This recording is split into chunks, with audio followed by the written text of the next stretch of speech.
लोकमतचे सहयोगी समूह संपादक हेमंत कुलकर्णी यांचं गुरुवारी हृदयविकारानं निधन झालं। ते 66 वर्षांचे होते।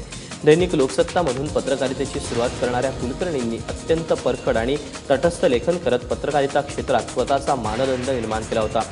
लिहिता संपादक अशी ओळ असलेल्या कुलकर्णींचा अनेक संस्थांकडून गौरवही करण्यात आला। त्यांच्या पश्चात पत्नी कालिंदी, 2 विवाहित मुली, जावई असा परिवार आहे। आज सकाळी 9:30 वाजता नाशिक येथील अमरधाममध्ये त्यांच्या पार्थिवावर अंत्यसंस्कार होणार आहेत। वळत पुढच्या बातमीकडे, प्रतापगडाच्या वायथ्याशी असलेल्या अफजलखानाच्या कबरीजवळचे अतिक्रमण तात्काळ हटवा नाहीतर कायमचे वनात पाठवा अशा शब्दात मुंबई हायकोर्टानं वनाधिकाऱ्यांना फटकारलं। हे अतिक्रमण हटवावं अशी मागणी करणारी जनहित याचिका कोर्टात दाखल झाली। त्याची दखल घेत हे अतिक्रमण हटवण्याचे आदेश कोर्टाने दिलेत। कोर्टाच्या आदेशानंतरही हे अतिक्रमण हटवण्यात आलं नाही तर आदेश देऊनही वनविभाग कारवाई करत नसल्यानं संतप्त झालेल्या हायकोर्टानं वनाधिकाऱ्यांना कायमच वनात ठेवायला हवं अशा शब्दात ताशेरे ओढले।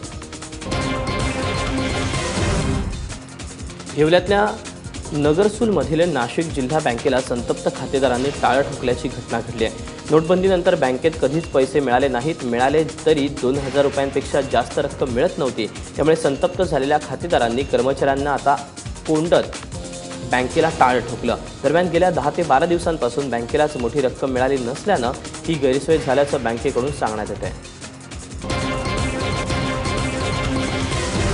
इंदापूर शहरातील वीज पुरवठा बुधवारपासून खंडित करण्यात आला। त्यामुळे सगळं शहर अंधारात बुडाले।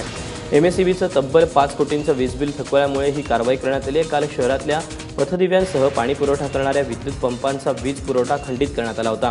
मात्र पाणी पुरवठा ही अत्यावश्यक सेवा असल्यानं तो पूर्ववत करण्यात आला। पथदिव्यांचा वीज पुरवठा मात्र खंडित ठेवण्यात येणार आहे।